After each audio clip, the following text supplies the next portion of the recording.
everyone, welcome back to the workshop. So today we are going to be working on hardening and tempering our planishing foot tool. So, with each step in this process of this series of doing these chasing tools, I've been trying to give you some new piece of information. That way I don't give you an overload of information all at once. So, with that being said, now we are on to some thicker tools. We've been dealing with stuff like, if you will, like our butcher tools and, the convex butcher tool, the concaved butcher tool, and, the like. Now we are working with something that actually has a little bit more mass, like in the foot here, and so therefore we need to take and harden it just a little differently. And the way we're going to harden this is we're going to start by trying to heat up this foot first.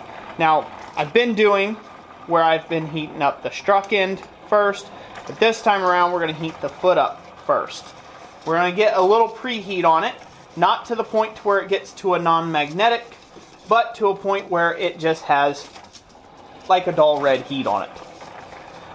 We're going to do this because in the L of that foot, in the L or the bend of that foot, we've put a lot of stress by bending that material in that area or forging that offset in there. So we need to take and alleviate that stress first. And so unlike the other tools where we didn't want to we didn't want to overheat the edges first so we wouldn't get the grain growth, here we actually need it to take and grow a little bit and soften in that area of the heel. So this way it doesn't break at a later date. So we're going to heat this up and get that to just a nice little red temperature, a nice little cherry red temperature in the forge. Once it's at that temperature, the little cherry red temperature, we're going to flip it around and we're going to bring the struck end, like in other times, up to our critical temperature. We'll bring that up to the critical temperature, or for all intents and purposes, non-magnetic. Once it's up at non-magnetic temperature, we'll flip it back around and actually bring the foot then up to a non-magnetic temperature. We just wanted to alleviate some of that stress in that foot, in that heel first. So we'll bring this up to good temp, and then we will get over in the quench.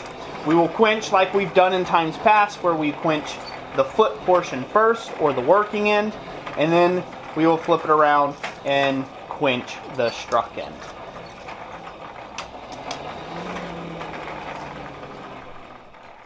Okay, now we're going to go in for the quench, and we want to go ahead and quench in the toe first, and then go in with the heel.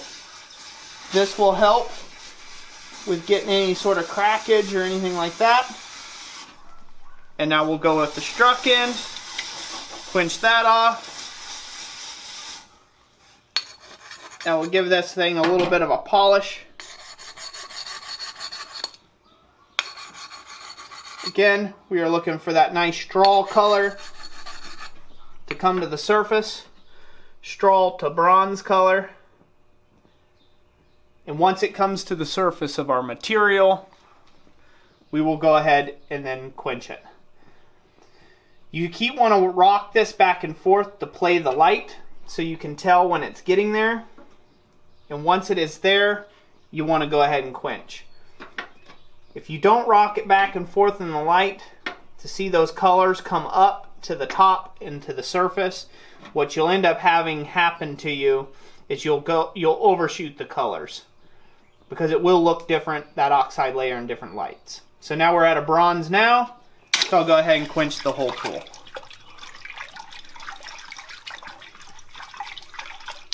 Again, should be nice and cool now.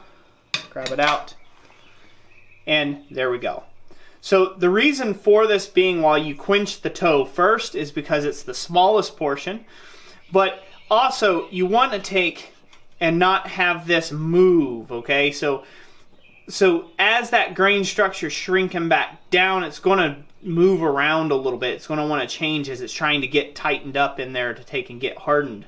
And so when you're doing that, if you quench the heel first, you may contract this and actually get this to bend out and no longer be square. So if you rigidize the toe first and then put the rest of the heel in, if you rigidize that toe and then stick the rest of the heel in and get it quenched off, it will take and avoid this from coming out of true square, if you will. So at least that is what I have found. So again, this is a fully finished tool now. It's been both hardened and tempered in one step, and you can see that it had some good martensite formation and all that other good stuff, yada yada yada, that everybody geeks out on all the time. And it's good, it's ready for use. So that's it for this video. Let me know what you think in the comment section down below. I really hope you enjoyed it. If you did, leave it a like, and again, comment what video you'd like to see next on these hardening and tempering tools. So again, God bless you, and we will catch you on the next one.